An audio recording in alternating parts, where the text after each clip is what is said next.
എടോ ഭാര്യമാര് ജോലി ചെയ്യാത്തവരും റബ്ബിന്റെ ഭക്ഷണം കൊണ്ട് മാന്യമായി ജീവിക്കുന്നുണ്ടടോ.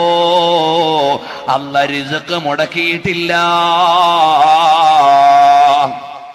പെണ്ണും പിള്ളയും കൂടെ ജോലിക്ക് പോയാലേ അത്യാവശ്യം തട്ടിമുട്ടി പോകുള്ളൂ എന്ന് നീ വിചാരിച്ചു പോയോ? അല്ലാഹ് റിസ്ക് തരുന്നവനാണ്. റബ്ബിന്റെ ഖജനാവ് വിശാലമാണടോ. അല്ലാഹ് തരാൻ കഴിവുള്ളവനാണ്. അതുകൊണ്ട് അവന്റെ നിയമത്തെ ലംഘിച്ചിട്ട് നീ ചാടി പുറപ്പെടേണ്ട ആവശ്യമില്ല.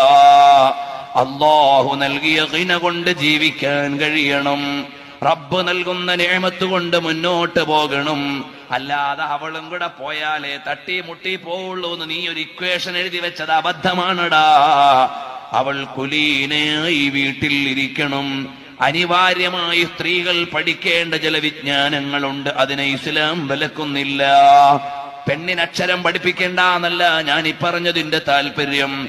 അല്ലാഹുവിന്റെ ദീനിന്റെ സീമകളെ ലംഘിച്ചിട്ട് പെണ്ണിനെയും ആണിനെയും പഠിക്കാൻ വിട്ടപ്പോ ഇവിടെ വന്നതെന്താണ്? ഇന്ന് പള്ളിയുടെ പ്രസിഡന്റ് ആയാലും സെക്രട്ടറി ആയാലും ആജിയാരായാലും കാക്കാമാർക്ക് വേണ്ടത് ദുനിയാവിലെ പളപളപ്പല്ലാതെ അല്ലാഹുവിനെ കുറിച്ച് ബോധമുണ്ടോ?